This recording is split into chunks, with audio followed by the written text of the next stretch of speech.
Turunnya Roh Kudus. Janji Allah tentang turunnya Roh Kudus.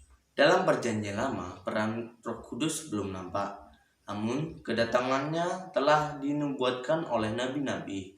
Kemudian dalam Yoel 2 ayat 28-29 mengatakan bahwa kemudian daripada itu ia akan terjadi bahwa aku akan mencurahkan rohku ke atas semua manusia. Maka anak-anakmu laki-laki dan perempuan akan bernubuat. Pernyataan ini disampaikan kepada bangsa Israel ketika mengalami tekanan akibat pemberontakan mereka terhadap Allah. Allah berjanji akan menggenapi nubuat itu jika mereka bertobat. Dalam Yesaya 61 ayat 1-3 mengatakan bahwa Nabi Yesaya menyatakan keberadaan Roh Kudus.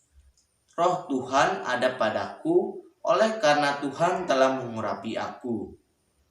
Ia telah mengutus aku untuk menyampaikan kabar baik kepada semua orang sengsara.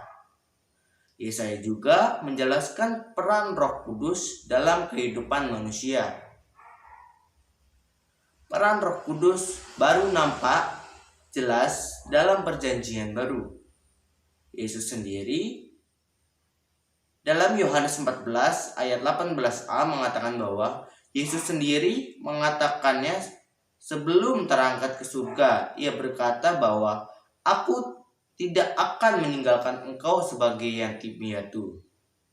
Tetapi dalam Yohanes 14 ayat 16-17a mengatakan bahwa tetapi aku akan meminta kepada Bapa dan ia akan memberikan padamu seorang penolong yang lain supaya ia menyertai kamu selama-lamanya, yaitu Roh kebenaran.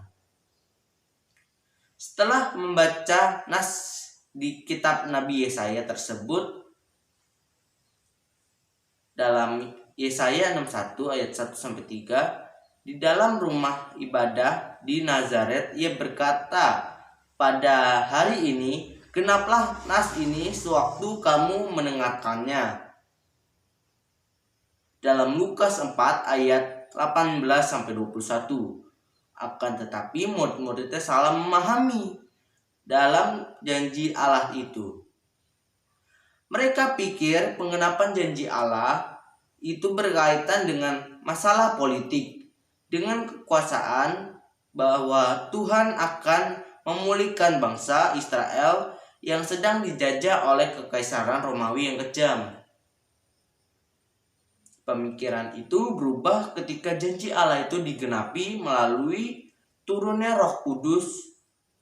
Roh Kudus dalam bahasa Yunani yaitu Parakletos.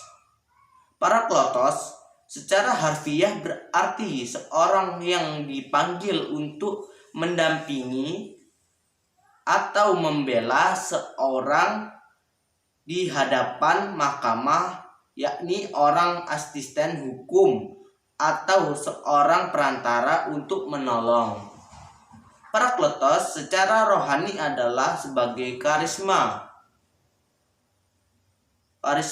pneumatis bagi orang Kristen.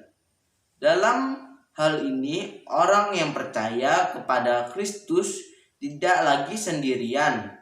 Roh Kudus akan mendampingi setiap saat. Roh Kudus juga disebut Roh kebenaran. Ia akan bersaksi tentang kebenaran itu dalam Yohanes 16 ayat 8. Karena ia adalah Roh Allah sendiri. Terima kasih, semoga bermanfaat.